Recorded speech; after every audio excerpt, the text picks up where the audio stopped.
Welcome to Rick's Corner, brought to you by Old School Labs, the brand I trust and the only one I put my name to. Use my code DRASIN12 on the link below.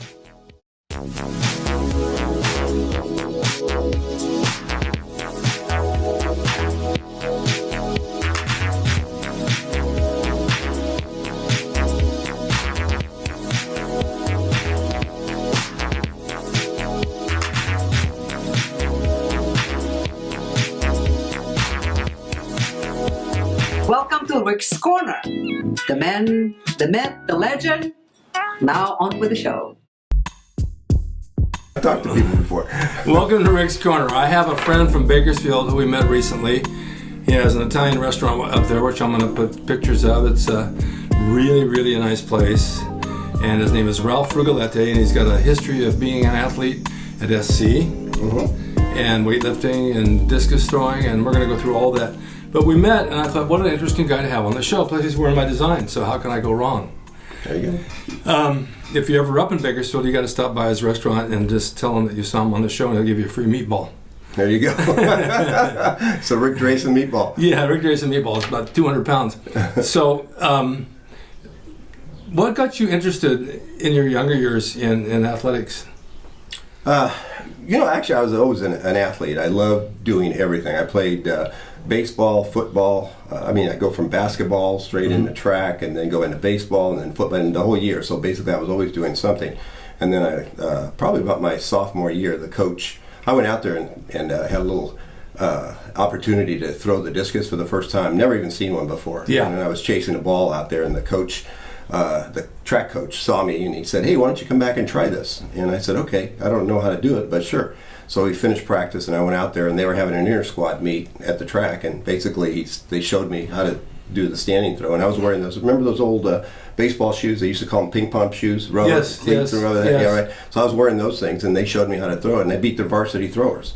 Wow. So the coach said, "You need to come out for track." This was in college? This was in high school. This was when I was a freshman, and so the next year, as a sophomore. Where was your high school? The Bay Area, Albany. Okay. Yeah. And so I did, and coach said, you really need to focus on this because I think you've got a good chance at a scholarship, and so I did, got a scholarship to USC, and then competed for them and also for Italy, because I was still an Italian citizen at the time. Right. You have all kinds of awards. I have. It's been a lot of fun. In college, I was the team captain, co-captain, and we won a national championship, and I was two-time runner-up in the NC2As, competed for Italy in the European Championships, and for about 3 or 4 years. They wanted me to stay on and compete for the next Olympics, but this was back when they had all the boycotts and all that stuff. Yeah. So nothing was for sure, and the only thing I knew I had for sure was I had a job with IBM, and my wife and I were engaged to get married, so I had to make a decision. Do I chase my dream? Or do I do the smart thing and just start working on my future? Here's what you do.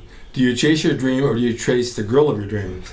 Yeah. Well, no, I found her. That's what I'm saying. You can put it either way. Yeah. Yeah. That's remarkable. I mean, that's a lot of accomplishments to be able to do. I know a discus has got to be hard to throw. Once you've kind of got the grasp of doing it, you just keep working at it. You keep tweaking it, just like anything else. It's all technique? It's all technique, 100% technique. I would take the guy who has great technique over the guy that could bench press, 500 So pounds. you don't think the weightlifting is really important for that? It's very important. Is it? But the thing is, it's all kind of at a level. Like, for example, I compete in masters competitions, and that's where I love to, I train just as hard as I did when I was in college. Right. And I train 7 days a week. Yeah. I'm throwing 3 days and lifting 4 days. Yeah. And you have to be strong. So that's without question. You've got to be strong. But technique is what's going to take you over the top. Okay. If you don't have the technique, I don't care how strong you are. It's just that's with anything, though. That's just with anything you do. Right. Where do you work out? Work out up in Bakersfield, 24-hour fitness. Been doing that for years and years and stuff. Nice like gym. That. So it is. It has everything I need. It has just lots of weights. I don't need a lot. Yeah, I just drove by a gym the other night. I drove by LA Fitness down in Ventura Boulevard, which I never go that far down, but this place was huge, and I looked and it had everything. Yeah. But I'm really used to old school gyms like Gold's back in the day. Yeah. Very small, or Babe's Gym that was on High Street. Yeah. Oh, yeah. That's where I started. Well, I started training at the YMCA. I don't even know if it's still there. No. On the other side of Chester? No, neither Babe either. Babe. No, I know Babe's isn't, but the YMCA had a weight room that was, everything was broken and didn't work. But I got my best bench and my best workouts there in the dark sometimes because they turned the lights out. I said, you got to go home. I said, I can't. I'm working out. It's 10 o'clock at night. Then, okay, Rick, you lock up then. So it's funny how you can get by with very little equipment if you want to. Well, and actually, to tell you the truth, when we were doing our heavy benching about 10 years ago, and really pushing, like 500 and stuff like that on the bench, it wasn't at the gym. It was at my coach's office. He's a teacher, and he's got weights in his room and all this, so we would go there and work out. Yeah, you never know where it's going to come. I go down to the beach and go outside to the pit in Venice. That now it's huge. It's got a big following, but it was just a little hole in a little pit down there. Right. Man, it's $3 a year to train there. I got my best bench down there in the sun and the salt air. I mean, Arnold and I and Franco, we all trained down there. But then Gold's was right across the street where you had minimal, well, you had a lot of equipment, but it was bare bone. And people thought it was a world famous gym, which became later, after Joe Weider put it in his magazine, the Arnold and Draper, and said, here's where everybody trains, all the bodybuilders, all the special people. Everybody from all over the world came over there and flooded it. Well, and also I think your shirt design. Well, I was reading an article about that where they said the not Gold, not Joe Gold, but the owner, Ken Sprighton. He basically said gave you a lot of credit for the success of that gym, which is awesome for you. Yeah, it did do real well. I still got that thing licensed out. Weightlifting 4 days a week now. Right now, I'm doing 7 days a week. I don't take. People say, well, you need breaks and stuff, but I do my it's every 5 days I'm doing the same thing. So in other words, I do like back, shoulders, chest, legs, arms, and so on, and then I go back to the back. So I've got the break from those specific ones. So, but I just love training. So do I. I do the same thing. I used to do chest and back one day, shoulders and arms the next, legs the next, and do the next 3 days the same thing, and then Sunday sometimes I go and piddle around. But now it's like I do one body part a day. With this injury and all that, I can't do a whole lot. I feel like a feeble little old man sitting in there. Well, you're getting back there. No, I'm still doing like 15 to 20 sets per body part. Yeah, that's good. A medium weight, which is starting to work for me really, really well. And I just go every day to do something. Now today I really needed a day off, but I didn't take it, so I went in. This is going to sound really weird. I like to work my neck. Mm-hmm. I think neck is important. From wrestling, all years wrestling, work your neck, your big neck looks strong, and you need it because of wrestling. You need a good neck. So I went and I worked my neck. I use a bar and I put a pad on it. I do self-resistance with my body weight against it for 4 sets. Right. Well, as long as I'm doing my neck, I might as well do 3 or 4 sets of shrugs with dumbbells. Yeah, exactly. Now I was doing 65s, 75s to 80s. I was doing 27s today, and I just wanted to shoot myself. They felt kind of heavy, but they got the job done. Right. And it's funny when you have been sick and you've had an injury and you go in, no matter what weight you use, it seems to work. Yeah. It doesn't seem to matter what weight it is. I think you just bump the reps up. Bump the reps up. Yeah, that's the main thing. And focus on your contraction and extension. I mean, when you bring it up, you let it down slow. So I see people lift weights and they just drop the weight, do a set, just drop it. You got to take it slow. Right. It really works. So I did the neck, I did traps, I went over, did 4 sets of 1-arm biceps on a machine that I usually do 2 arms on, just to see how it felt. 150 crunches. And then I sat on a hyperextension machine. I did 1-legged extensions for this leg, just no weight, just to see if I get the muscle back in shape, because this hasn't been used since I was in the hospital for so long. You're rehabbing. Yeah. So, I mean, that was all good. And people are very patient with me. They know what I've been going through, and they're really nice to me, and they load stuff and help me with everything. It's just, I feel like I have valets everywhere. You're just not used to that, that's all. I'm not, but it got me through it, and that's the 7 days a week, and I don't know, I don't see taking the day off, and I don't know what to do on my day off. Yeah, I'm the same way. I'm lost. I'm so used to getting up in the morning and going to the gym. If I get in the morning, okay, I'm not going to the gym. Where do I go? Yeah, exactly. So I end up going to Starbucks. I think you texted me last time you were at Starbucks. I did. There's 1 and 2 lookalike I like. There's a lot of celebrities, a lot of people I know from the TV stations that come there and sit with me. We have nice conversations. And then I eat lunch and I come home and I work on this show. Now, your diet is very important when you train. Right. Especially at your age of 25. Thank you. You got really good skin. Well, thank you. Thank you. That must be my olive complexion, being from Italy. Yeah. That's what it is. Yeah. I won't tell you what I told the nurse in the hospital. Okay, maybe later. No, actually I will. We were kidding around, and I said, I came out of surgery, I said, is it possible that you have an erection when you came out of surgery? Because something's going on here, but I know that when I do, it tightens the skin on my face. I look 20 years younger. She just laughed at me, and my daughter says, oh, Dad, you're always saying something like that. But it was funny. Diet's so important, and during the time that I was in the hospital food sucks. It totally does, yeah. Big time. They give you a little scoop of egg, and I had water, I almost threw it up. In fact, I think I did. so people were sneaking in and out burgers to me. But how's your diet? What's it consist of? You know what? It's kind of funny you mention that, because sometimes what you do becomes an opportunity. Yes. Okay. You mentioned earlier we have a restaurant, Frugatti's, in Bakersfield, Italian restaurant, and I basically just how'd you pronounce it? Frugatti's. I thought you said Fruguglietti's. No, Frugatti's. You don't even say your own name right. Just well, we just got to make sure people can pronounce it. All right. If it's the actual. No, I know. But basically, what we did was, we have our regular, all the menu, everything that we do, and steaks, chicken, fish, pastas, and so on, pizzas. We have a wood-fired oven that we cook it in and stuff. Everything's wonderful. However, if you're watching your diet, and you're going to be eating there 5 days a week, 6 days a week, you need to kind of watch it. So I started developing my own menu that I would have. I would never send an order into the kitchen to the cooks and say, I want this, I want, whatever. It's always like 2 ounces of this, I want, 8 ounces of meat, I want 6 ounces of chicken, I want whatever. And it's always split up, and tell them what portion of sauces and stuff I want. So it was always calculated out. For you? For me. Yeah. And I was the only one doing it. However, one time I was talking to my electrician who came over to work on something, and he had put on some weight, and he said, Ralph, how do you do it? How do you stay in shape? And you at the restaurant, you get great food there, and how do you keep from weighing 300, 400 pounds over there? I said, well, because I can't eat just off the regular menu. I have this special menu. And he said, and I described it to him, and he said, can I order that? I said, sure. So he came in, and I was in the office, and the server came over. Hey, there's a guy here that says you told him about this dish. Can we make it? I said, sure. So I told the cooks what it was.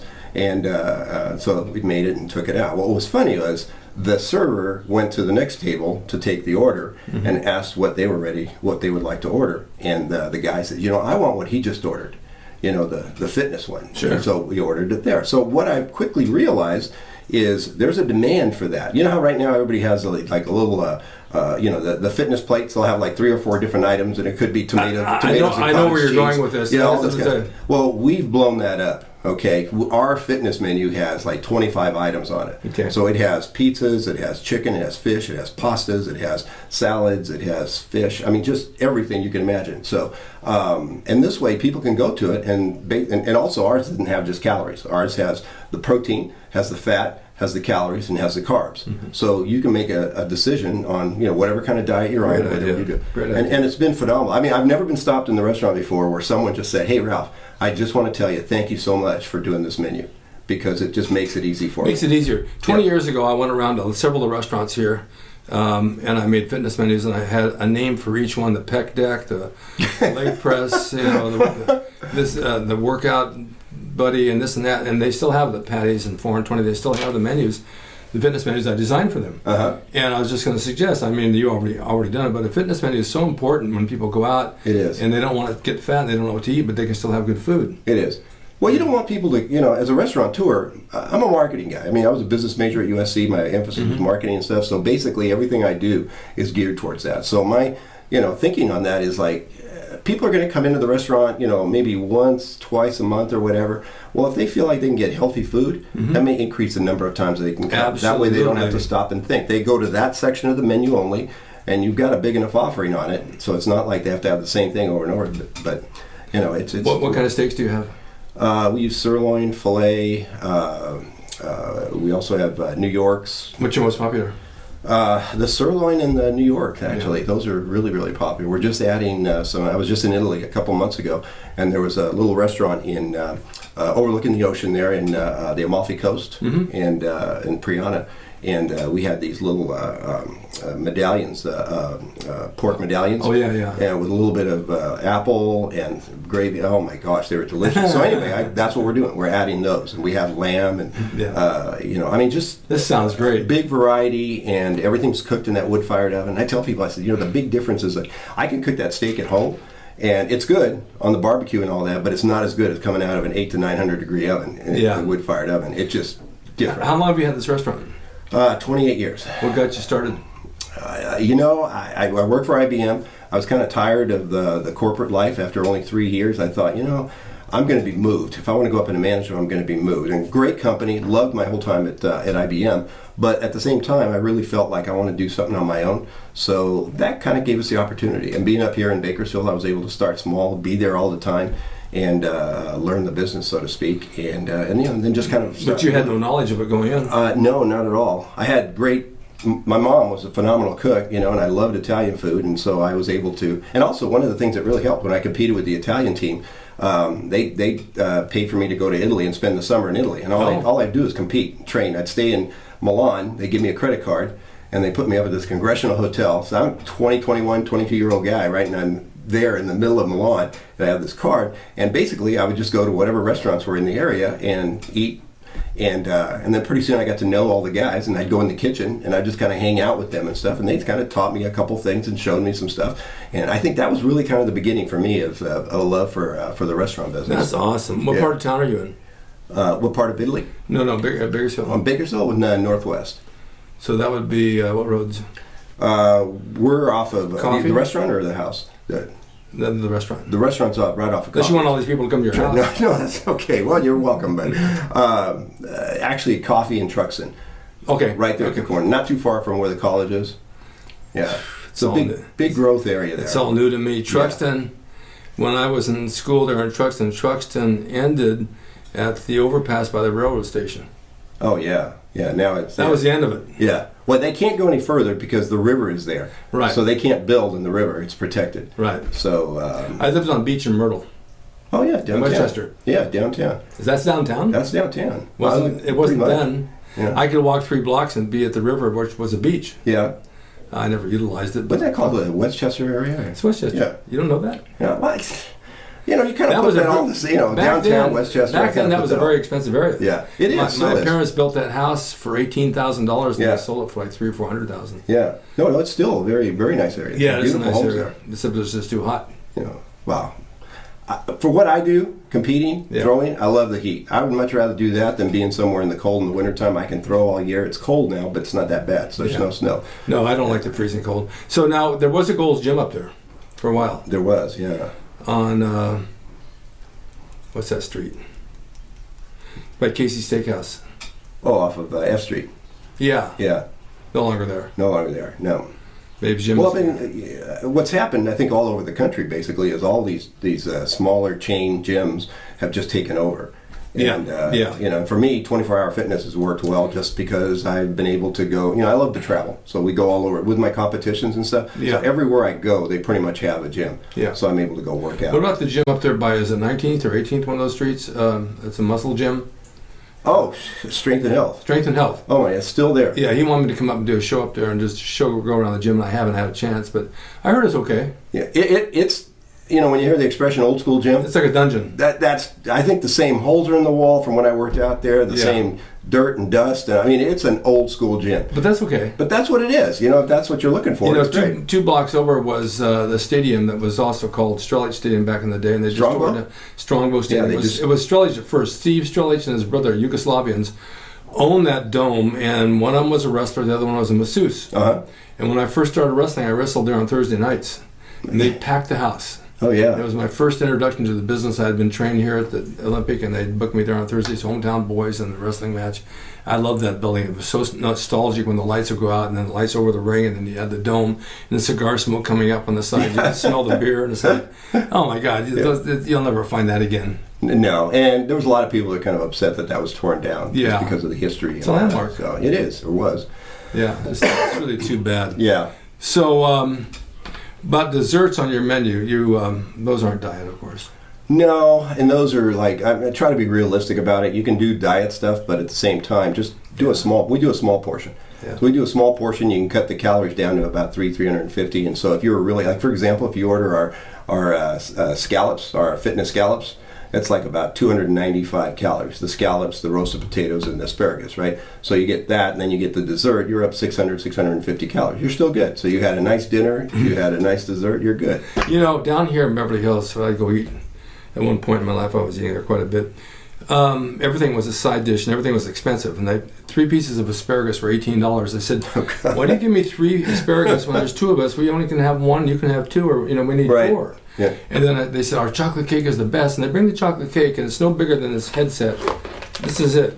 Yeah. That's as big as the chocolate cake. I said, no, I want a piece of chocolate cake. A real one. Well, that's as big as it comes. So I went to the Palm one night, and I sat down, and they said, would you like our chocolate cake? I said, is it big? They said, oh, it's big. Sure enough, it was a good sized portion, and I was happy because it was. I think what makes a restaurant, number one, if the desserts are good, the first thing before number one actually is the bread. Oh, yeah. If you have good bread, you're going to have good customers. We bake bread every morning. You got to have bread. Yeah.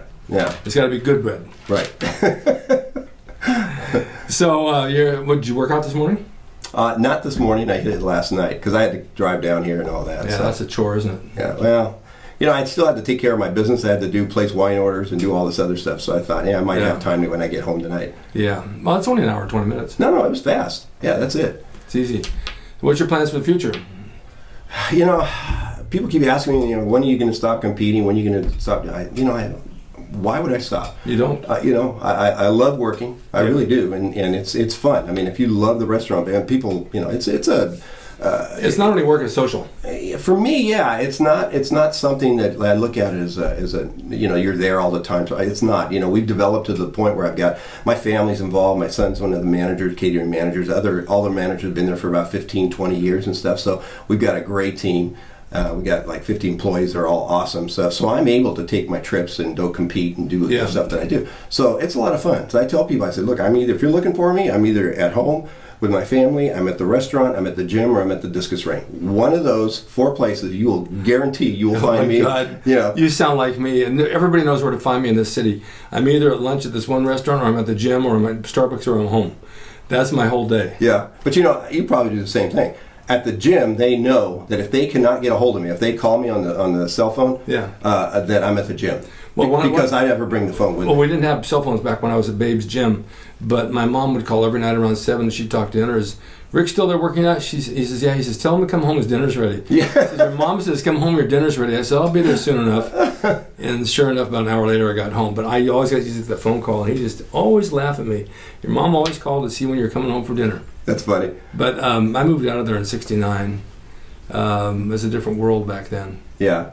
Oh, yeah, and it's grown. I mean, it's really grown. I think there was probably 200 plus or something like that in the city. Now they're like over 400,000, and the immediate area is just growing like crazy. Well, growing up there was fun. I was in a band, I played guitar, and I had a lot of friends, and my dad had a business downtown on Chester called Drasin's Little Folk Shop, which was children's clothes and furniture. Yeah. My mom ran it. Yeah. And they did real well until the department stores moved in. Yeah. And then he passed away in '63. I was in the Army. I came out, and my mom says, what are you going to do? I said, I don't know. I don't know what to tell you I'm going to do. Maybe become a doctor? I have a home study course in gynecology. I don't know if that's going to help me. She says, have you thought about moving? I said, this is in '65. I said, I think I'm going to go into pro wrestling. Why would you do that? Why not? Yeah. It's entertainment. I was playing in a band entertainment. There's money in it. I'm athletic. I got a good body. I won some contests. It might work out for me. I don't think you should do it. So I brought her down to the Olympic Auditorium when I tried out with Johnny Mae Young. She took me upstairs in a ring and beat the hell out of me. I came out and my mom says, you're all bruised up. What are you going to do? I said, I got to come back tomorrow. She said, you're really going to do it? I said, yeah, I'm going to do it. I came back. I drove back and forth in Bakersfield every day. Oh, wow. 2 hours each way. Trained 2 hours in the ring, went home, trained in the gym, played in the band on Friday and Saturday, and Monday started the whole routine again. But that's dedication. That's because you really want something. You want it, yeah. You're not going to do that if somebody's forcing you to do that. No, and they're paying for it. I'm paying $25 a class back in 1965. Right. That's a lot of money. Yeah. Plus gas and driving a '56 Chevy. I didn't realize I didn't have a spare tire. And from what I understand, because I wasn't around then, but from what I understand, a good friend of mine, Skip Slayton, you gave him lessons or whatever. He literally said you were in the best band in the area, and you were like the best musician, guitar player, or whatever. And he was just thrilled to get lessons from you. Well, he was thrilled to get lessons from you. I was really good. I definitely was good. I've heard 3 or 4 people tell me that. And I enjoyed it. I still have that same guitar. Yeah. I bought it in '57, a Fender Jazzmaster, $400. It's worth about $20,000 now. Oh my gosh. Yeah, it's worth a lot of money. I kept it because I like that guitar. I still have the sales receipt. But I mean, between the music and the wrestling, and then getting down here in LA and living and training in Venice and training with Arnold and all the guys and being seen on TV doing commercials and wrestling, I got more commercials and more movies and more TV shows, and just one thing led to another. And someone says, how did you do it? You don't really work. I said, I have royalties from TV. I have unemployment in between. That was then. I have my wrestling at night, And then I started a mail order business with Joe Weider selling T-shirts, which was my other thing. Every Tuesday, the mailbox is full of orders, like a lot of money. Yeah. And I printed them out in my garage and sent them out for almost 15 years and created my own thing to where now everything takes care of itself. Yeah. You just do your thing. And you don't think about it. Someone says, it wasn't hard. I said, I don't know. I just did it. It just happened. Yeah, exactly. I don't know if it's hard. Maybe it was hard. I don't remember. I know I got divorced. I had 2 boys, and they were with me, and I'd take them to the gym, take them home, put them down for a nap, take them to McDonald's, go out there and work, and next thing I know, they're standing out there with their blankies and their thumb in their mouth. Yeah. What are you doing? Yeah. I said, I'm making some money so I can feed you. But I loved every minute of it. I don't think I'd ever change it. No. Why would you? I know. You know, it's all. But I do want to come back to Bakersfield one day and just hang out for the day. I went to my 50-year reunion, and everybody came up and looked at me like, is that you? Is that you? Is that you? Where's your hair? You don't have the golden locks. No, my hair's home in a jar along with a little finger that's missing. What happened to your finger? I said, I can't tell you that one. Yeah. Maybe an alligator. Yeah. No, it's really funny. We were in San Diego for Comic-Con. I was in the elevator, and all these people were running to the elevator, and I said, stop. There's this lady, I said, you get your finger caught in there like I did, your finger is going to come off, and you're not going to be happy. However, I got free stay here at the Wynn Hotel and free food for the rest of my life because of their insurance coverage on my finger. Oh, nice. So they all looked around, and no one ever believes me. Right. And they looked at my girlfriend at the time, and she just goes, yeah. Last week it was an alligator. Yeah. But it gets a good laugh. And I have the finger in the jar in formaldehyde, and I have a fake one I put on, I cut off at dinner time. Oh my gosh. Just to fool the waiters, you know. But I'm really glad you came down. I got to meet you because we can become friends now. Yeah, no, it's awesome. You're going to come to Bakersfield, and you're going to come and eat at the restaurant there. I will. I definitely will come there. No. I'll bring an entourage. Please do. Seriously. No, I'm always by myself. Well, yeah, I'm sure you get I get a million friends and fans on Facebook and on my show, and I go everywhere alone. I even go to the movies alone. I go to dinner alone after the movies. I can't find anybody ever. I don't know what it is with all these guys. They get older, they don't want to leave the house. No, except for you. I don't mind going out. I like it. I went and saw Clint Eastwood by myself last Friday. It was a great movie, and I went to eat, and I talked to myself. I said, gee, Rick, I really enjoyed that movie. What'd you think? Yeah, what'd you think? I said, well, I liked it too. I said, well, we had a good time. How's your food? It's not bad. I think I'll come back here again. Yeah. Why not? All right, so you people, now you've seen this, and you've seen Ralph, and if you're in Bakersfield, you got to stop by his restaurant. It's called Frugatti's's Italian. And Wood-fired Italian. Wood-fired Italian. You got to mention my name. You got to mention you saw him on the show. He might give you a little treat, maybe a popsicle or a little peppermint chew to take home. Yeah, I'm not quite sure yet, but at least stop in there. And it's where located on Coffee Road in Truxton. 600 Coffee Road at the corner of Coffee and Truxton. I'm putting pictures up so you can see it, but I mean, you got to at least try. And you people that live in Bakersfield that watch this, you got to go over there and see it because it's right down the street. Don't tell me you don't have time. I went up there one night. All you guys said to me, when are you coming up to Bakersfield? This is years ago. When are you coming? I said, so I booked myself on a wrestling match at the Veterans Hall in Oildale on a Saturday night. I told 12 guys, come see me. You want me here? I'm here. Yeah. How many showed up? 2. 2 showed up. Okay. 10 stayed home. I don't feel like going out. And I said, okay, true friends. But you got to go to the restaurant because it's food. Right. And, you know, one other thing I just kind of wanted to say, if anybody's out there that's just kind of training and not having really no goals other than just being in the gym and doing stuff, which is really hard. Yeah. If you don't have any goals and stuff like that. One of the things that I've really love is the fact that I'm able to go in there and every single workout I've got a goal and I know what I'm trying to accomplish as far. But you can get into some type of athletic besides the lifting. Use the lifting as a way to be able to do something else, another sport also. Depends on your age what you want to do, but I know that the lifting alone, I had a heart issue and I had a couple of issues physically from all of the stuff I've done in the ring. But it doesn't stop me from going to the gym. I've been there in a walker, I've been in a wheelchair, I've been on a crutch, I've been on a cane. Yeah. And I still go every day and work some body part, and it helps me heal in half the time. And not only physically, but mentally. Yeah. You need that mental stimulation. Well, and again, people have a tendency to think, well, geez, they see a bodybuilder, they see somebody that's throwing a discus far, they think, oh, gee, I can never do that. Well, you don't have to do that. They're training at a certain level. I train to compete at a world level. I'm not training against, trying to compete against the local guys or the state guys or whatever. You don't have to train like that. You can come in and just say, hey, you know what, I'm just going to try it. I'm going to maybe throw a discus, or I'm going to do something, and I'm just going to try it at a local level. I'm going to try it at the state, because I love lifting, so I'm already a strong guy. So I'm going to try something like that. And then you never know. You might decide, which is what I did. I tried it local, tried it, regional. It might even be bowling. Yeah. Well, it could be anything. It could be anything, but at least get off your ass and do something. Do something. Just because you're in your 60s doesn't mean you stop. God, sitting at home. I have guys that come up to me that watch his show in their 40s. Gee, Rick, I'm getting old. I can't get off the couch. I don't want to do anything. You know what? Get off the couch and do something. If I can get off at 74, you can sort of get off at 40. And I've already been to the gym, done my errands, came home to do this show, and I got pain, but I'm okay. I'm still going to go. You do everything. Yeah, I do everything. Yeah, a little slower, but you do. Well, I'm cautious. Right now, I don't want to trip. Yeah, exactly. Because my leg is swollen, and I don't want. I can trip very easy and lose my balance. Plus, they have me on diuretics that make me a little bit lightheaded, and it throws your balance off a little bit. So I'm just being careful. Yeah, I got to tell you something. My father-in-law said years ago about bald.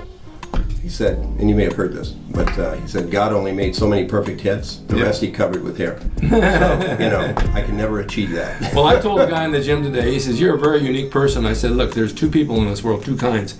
There's Rick Drasin and those who wish they were. Yeah, there you go. And I left it at that. See you guys next time on Rick's Corner, and stay tuned for more. Thanks for watching. And thank you for being here. My pleasure. Thank you so much. Thank you. Hope you enjoyed the video brought to you by Old School Labs. Use my discount code DRASIN12 on the link below at oldschoollabs.com. Hey everyone, now you can have the Gold's Gym logo drawn by me, the artist Rick Drasin, personalized and made out to you and signed by me to frame and put on your gym wall or wherever you see fit to do so. It's a piece of bodybuilding history. It will never be duplicated again. It's the largest selling icon t-shirt logo in the world, and I'm the guy that drew it, and I will draw it for you. Just go to my website, rickdrasin.com, and order there. You can pay through PayPal, and it'll be sent out right away. And be sure to watch Rick's Corner for all the videos on bodybuilding, nutrition, fitness, pro wrestling, and anything that suits your interests as far as getting physically fit and being the best you can be from the golden era of bodybuilding.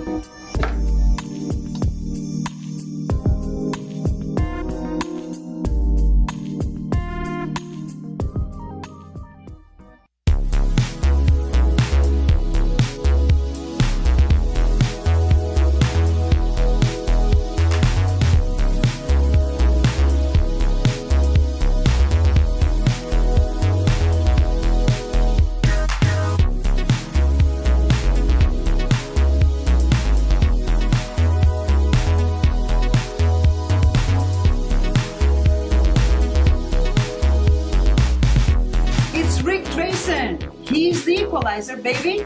See you next time.